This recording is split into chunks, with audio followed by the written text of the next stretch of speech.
Next క్వార్టర్కి ఏ విధంగా plan చేసుకోవాలి అనే విషయాలు మనందరం ఆలోచిస్తున్నాం. అయితే మనందరం కూడా గుర్తుపెట్టుకోవాల్సింది వీఆర్ ఆల్ ఇన్ డెమోక్రసీ, ప్రజాస్వామ్యంలో ఉన్నాం. 5 సంవత్సరాలకు ఒకసారి ప్రజలు మ్యాండేట్ ఇస్తారు. అదే సమయంలో అధికార యంత్రాంగం ప్రజలకు ఆమోదయోగ్యమైన పరిపాలన ఇవ్వడానికి మీరు ప్రయత్నం చేస్తారు. ఒక్కొక్క లీడర్ వచ్చినప్పుడు ఒక్కొక్క విధానాలు ఉంటాయి. ఒక లీడరు తన యొక్క పరిపాలనతో ముందుకు తీసుకుపోయే పరిస్థితులు ఉంటాయి. ఒక్కొక్క లీడర్ వస్తే డిస్ట్రక్షన్ కూడా జరుగుతుంది. అదే మనం ఒకసారి చూస్తే 5 సంవత్సరాలు నా సుదీర్ఘమైన రాజకీయ అనుభవం నేను చూసినప్పుడు ప్రజల్లో అంత ఫ్రస్ట్రేషన్ ఎప్పుడు రాలా. అందుకే స్ట్రైక్ రేట్ చూస్తే 93% స్ట్రైక్ రేట్. నేను 4వ ముఖ్యమంత్రిని, ఎప్పుడు ఇంత మెజారిటీస్ మాకు రాలా.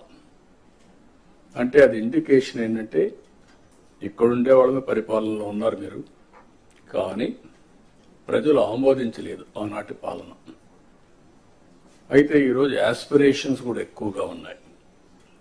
ఈ విషయం కూడా మనం గుర్తుపెట్టుకోవాల్సిన అవసరం ఉంది. ఒకప్పుడు పరిపాలన అంటే రెగ్యులేటరీ మాత్రం, మీరందరూ కలెక్టర్స్, కలెక్షన్ ఆఫ్ రెవెన్యూ. ఇప్పటికి కూడా మీ అందరికి ఎందుకు రిమైండ్ చేస్తుందంటే మీ మైండ్లో నుంచి అది తీసేయాలి. ఇప్పుడు మీరు chief executive of the district, collector and magistrate. Magistrate అన్నప్పుడు ఎక్కడ కూడా ఎలాంటి అవాంఛనీయ సంఘటనలు జరగకుండా అదే మాదిరిగా ఫ్యూచర్ని మీరు ప్లాన్ చేసే పరిస్థితిలో ఉండాలి. అట్లా కాకుండా ఒక అథారిటేరియన్గా మేము రూమ్లో నుంచి బయట రాము, లేకుంటే కలెక్టర్ అంటే దర్బార్ ఉంటుంది. ఇంతకుముందు పాత రోజులు ఉండేటివి నాకు బాగా జ్ఞాపకం. ఎంఆర్ఓ ఆఫీస్ ఉండేది. మీరు కొత్త కాబట్టి, మీరు కొంత యంగ్స్టర్స్ కాబట్టి మీకు తెలియదు. ఏసీ రూమ్లో కూర్చొని పంకా పెట్టుకునేవాళ్ళు. ఒక మనిషి ఉండి దాన్ని లాగుతా ఉండేవాడు. అంటే అది స్టేటస్ సింబల్ అయిపోయింది. బ్రిటిష్ వాళ్ళు ఉన్నప్పుడు కరెంటు లేదు కాబట్టి ఫ్యాన్ కూడా సరిగా లేకపోతే ఒక పంకా పెట్టి దాన్ని లాగుతూ ఉంటారు, గాలి ఇస్తూ ఉంటారు. అలాంటి ఓల్డ్ అడ్మినిస్ట్రేషన్. కలెక్టర్స్ కూడా నేను నాకు 30 సంవత్సరాల నుంచి మిమ్మల్ని చూస్తున్నాను. నేను ముఖ్యమంత్రిగా అంత ముందు కూడా చూశాను. 45 years 47 years చూశాను. అయితే ఈరోజు మనం గుర్తుపెట్టుకోవాల్సింది ఏంటంటే కలెక్టర్ అనే వ్యక్తి చాలా ప్రజల్లో ఒక ప్రగాఢమైనటువంటి ఇంపాక్ట్ క్రియేట్ చేయగలుగుతాడు. I can say one word, మీ క్యారియర్లో కలెక్టర్, ఆ తర్వాత చీఫ్ సెక్రటరీ. అందరికీ చీఫ్ సెక్రటరీ రాదు, కానీ మెజారిటీకి అనివార్య కారణాలుంటే తప్ప కలెక్టర్గా రిజెక్ట్ చేయరు. ఈ విషయం మీరు గుర్తుపెట్టుకోవాల్సిన అవసరం ఉంది. ఆ కలెక్టర్గా మీరున్న సమయంలో మీరు చేసే పనులు, మీరు ప్రజల్లో మీరు చేసిన పనుల వల్ల వచ్చే ఇంపాక్ట్ శాశ్వతంగా ఉంటాయి. ఇప్పటికి కూడా కొంతమంది కలెక్టర్స్ గురించి మాట్లాడుతూ ఉంటాం. ఒక చీఫ్ మినిస్టర్ ఎట్లయితే రాష్ట్రంలో ఒక ప్రగాఢమైన ముద్ర వేస్తారు, కలెక్టర్స్ కూడా వాళ్ళ పరిపాలన ద్వారా అలాంటి ప్రగాఢమైనటువంటి ఇంపాక్ట్ క్రియేట్ చేసే పరిస్థితి వస్తుంది. కాబట్టి మీరందరూ మళ్ళీ అది నేను రిమైండ్ చేస్తున్నా మీ అందరికీ. రొటీన్ అడ్మినిస్ట్రేషన్ ఉంటే మీకు 9 నెలలు అయింది, ఇంకొక 3 నెలలు 6 నెలలు సంవత్సరం అవుతుంది, మళ్ళీ రొటీన్గా ఇంకో పోస్ట్కి పోతారు. అది కాదు. What you have achieved during your tenure is very important. ఇది మీరు గుర్తుపెట్టుకోవాల్సిందిగా నేను కోరుకుంటూ, ఈరోజు నా ప్రయత్నం అయితే మా ప్రయత్నం, మన ప్రయత్నం విధ్వంసమైన రాష్ట్రాన్ని గాడిన పెట్టడానికి మేము ఎన్నికల్లో చెప్పాం చాలా స్పష్టంగా, రాష్ట్రాన్ని పునర్నిర్మాణం చేస్తామని. ఈరోజు రాష్ట్రంలో 2014 రాష్ట్రాన్ని మళ్ళీ మేము పునర్నిర్మాణం చేస్తామంటే మీనింగ్ ఉంది, కానీ 10 ఏళ్ల తర్వాత కూడా పునర్నిర్మాణం చేస్తున్నామంటే దానికి కారణం అలాంటి విధ్వంసం జరిగింది కాబట్టి ఆ మాట చెప్పాల్సి వచ్చింది. అయితే ఈ ప్రభుత్వం చాలా స్పష్టంగా ఎన్నికల్లో చెప్పాం, మళ్ళీ చెప్తున్నా, సమిక్షేమం, అభివృద్ధి, సుపరిపాలన. ఈ 3 పిల్లర్స్ పైన అనునిత్యం మీకు గుర్తుండాలి, మాకు గుర్తుండాలి. పేదరికం పోవాలంటే, ప్రజలు హ్యాపీగా ఉండాలంటే సంక్షేమ కార్యక్రమాలు తప్పవు.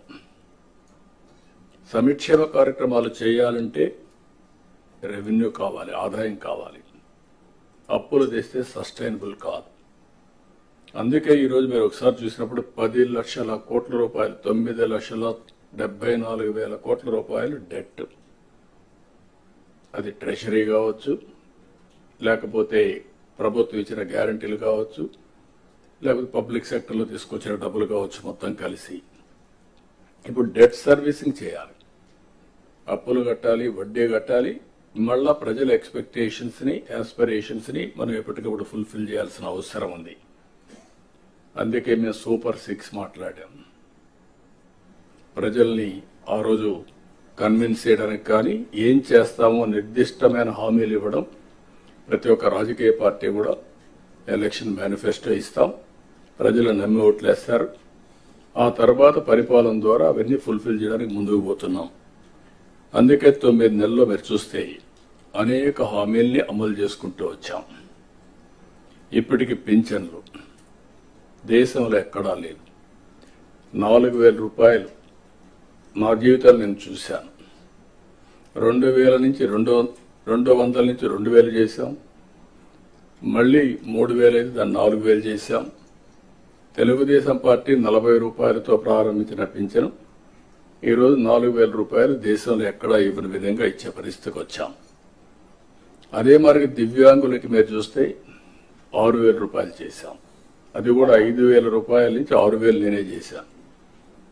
2014లో 500 ఉంటే దాన్ని 3,000 చేసి మళ్ళీ ఇప్పుడు 6,000 చేశాం.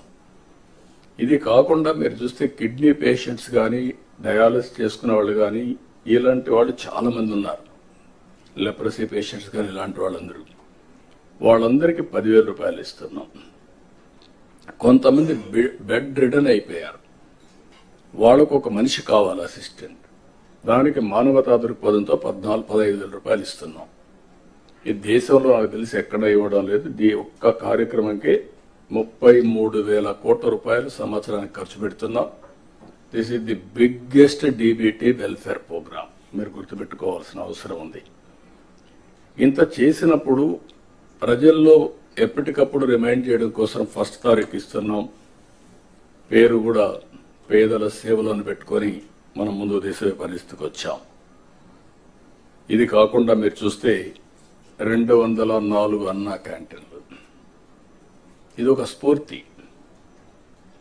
ఎన్టీ రామారావు గారు ముఖ్యమంత్రిగా ఉన్నప్పుడు అన్నదానం టీటీడీలో ప్రారంభించారు.